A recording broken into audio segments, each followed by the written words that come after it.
আমাদের এখানে যারা বয়স্ক জনেরা আছেন, আমাদের শ্রদ্ধেয় চাচারা, আমার বড় ভাইয়ের সম্পর্কে যারা আছেন এবং সমবয়সী এবং ছোট ভাইয়েরা, সকলকে সালাম, আসসালামু আলাইকুম।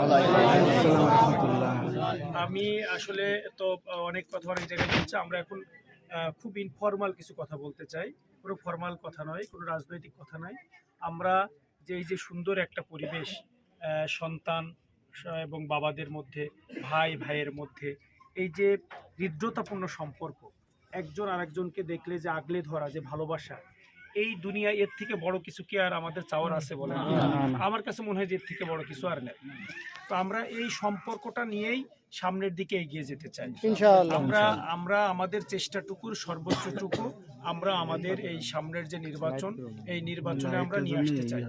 আমরা এর মধ্য দিয়ে জয় এবং পরাজয় কি হবে সেটা তো আল্লাহ নির্ধারণ করবে, কিন্তু আমরা যেটা করতে চাই যে এই যে ভ্রাতৃত্বপূর্ণ সম্পর্ক, একে অপরের প্রতি মহব্বত, ভালোবাসা, স্নেহ, এইগুলো যেন সমাজের মধ্যে সর্বসময় থাকে। কেউ কারোর জন্য যেন জীবনের হুমকি না হয়, কেউ কারোর জন্য জীবনের থ্রেট না হয়, এটা আমরা নিশ্চিত করতে চাই। আমরা দেখেন আমাদেরই ছোট ভাই বয়সে, আমাদের অনেক ছোট হবে বয়সে, উসমান হাদি এই যে মারা গেছেন, যাকে গুলি করে মারা হয়েছে, যে সব সময় তার মুখ দিয়ে দেখেন ভালো কথা ছাড়া খারাপ কথা বের হয়নি। এই রকমের একজন সাম্রাজ্য বিরোধী মানুষ, তাকে পরিকল্পিতভাবে খুন করা হয়েছে। আমরা এর তীব্র নিন্দা জানাই। আমরা আমাদের এই ভাইটির শাহাদত আল্লাহ যেন কবুল করে সেটা কামনা করি। আল্লাহ যেন তার দিনের বা দেশকে, দেশের মানুষকে একটা প্রকৃত কল্যাণ দেওয়ার জন্য তার যে স্যাক্রিফাইস, তার যে ত্যাগ, এগুলো যেন আল্লাহ কবুল করে। আমরা সবাই তার জন্য দোয়া করি।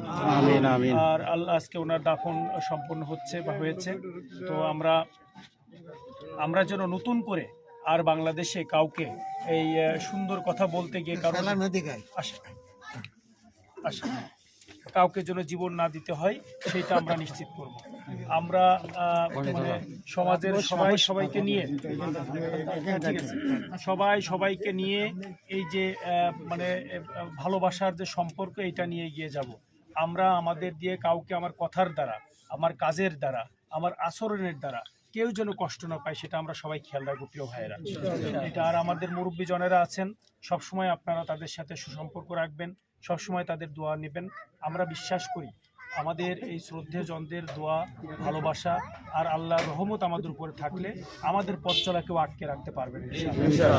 সেই পথ চলায় আমরা এগিয়ে যাব। আমরা একটা কল্যাণমূলক রাষ্ট্র চাই। আমাদের ব্যক্তিগত জীবনে চাওয়ার কোনো কিছু নাই। আমাদের নিজের মানে কি বলা যায় যে পকেট ভারী করার চিন্তা আমাদের নাই, আমাদের অট্টালিকা বৃদ্ধি করার চিন্তা আমাদের নাই। আমরা যা করব সবই মানুষের কল্যাণের জন্য। তো সেই জায়গায় এটা তো আল্লাহর দিনের কাজ, আল্লাহই এটাকে এগিয়ে নিয়ে যাবেন ইনশাআল্লাহ, আমাদের বিশ্বাস।